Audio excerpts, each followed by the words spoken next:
Hi friends, today our topic is prove that integral of ax plus b whole power n dx is equal to 1 by a into ax plus b whole power n plus 1 by n plus 1 plus c.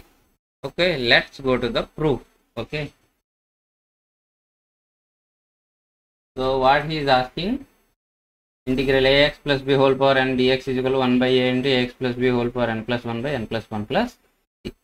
First, put ax plus b is equal to t. Differentiate on both sides.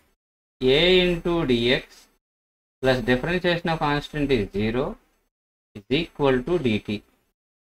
So dx is equal to 1 by a into dt.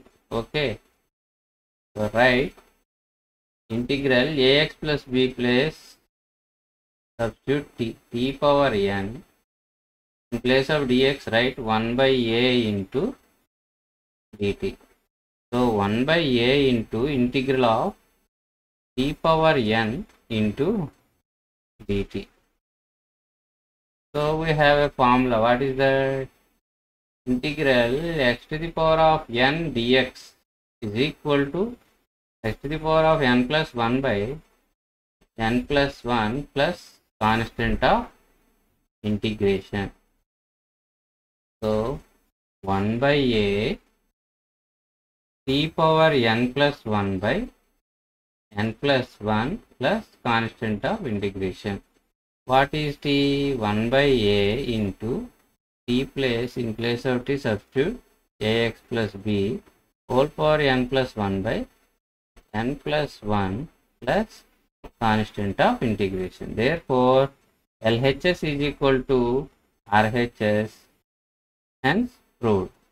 So integral of ax plus b whole power n dx is equal to 1 by a into ax plus b whole power n plus 1 by n plus 1 plus constant of integration.